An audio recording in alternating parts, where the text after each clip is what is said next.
So the State of Black Philanthropy at its inception, well over 10 years ago, was just really to kind of stimulate a conversation that anyone could be welcome to as to what is the State of Black Philanthropy. It was a question, really.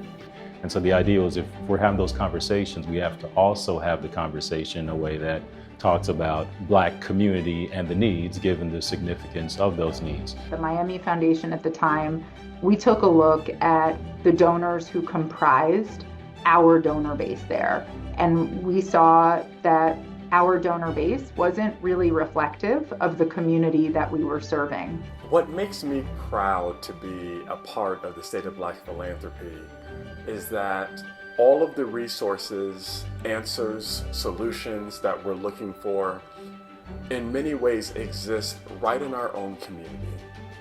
With any journey, right, or any initiative that any organization is going to pursue, it should start with the end in mind. And the end in mind is that how can we get the Black community to become an integral, institutional part of the DNA of the Miami Foundation. Miami is an amazingly wonderful place, and our Black community is exceedingly diverse, economically, diverse culturally, and the idea that the donors connecting to the need and the practitioners being aware of the donors, that was an important part of it. And so this was really about creating a conversation.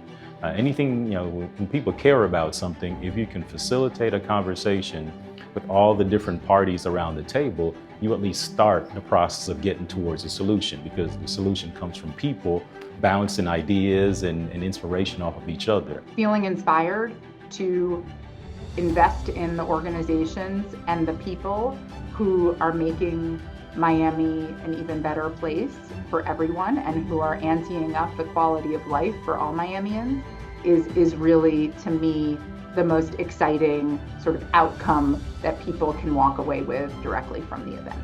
When we come together and give as a unit, when we come together and take action as a unit, that there is very little that can stand in the way of the momentum that we build when we work as one. I think that the State of Black Philanthropy is going to follow the growth of the community. I think it's important for us to celebrate each other, or music, or food, or culture, and also to recognize the challenges that we have.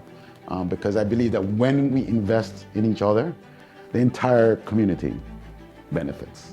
Ultimately, the gathering wasn't supposed to be about a one-time gathering. It was also supposed to be about, spurring giving year-round, an opportunity not to just celebrate, but also to build even more community, right? And to be catalytic and to get people even more excited about joining in and giving back to their community. I think that there's really a substantial opportunity to appreciate what Black Miami has always been. Without philanthropy, we're not able to sustain that and maintain that. And so having the conversation around philanthropy being institutionalized the way that the Miami Foundation has done and continues to do in Miami, and having that also be emphasized as being important to the Black community, I think is going to set us up very well for the future that is to come.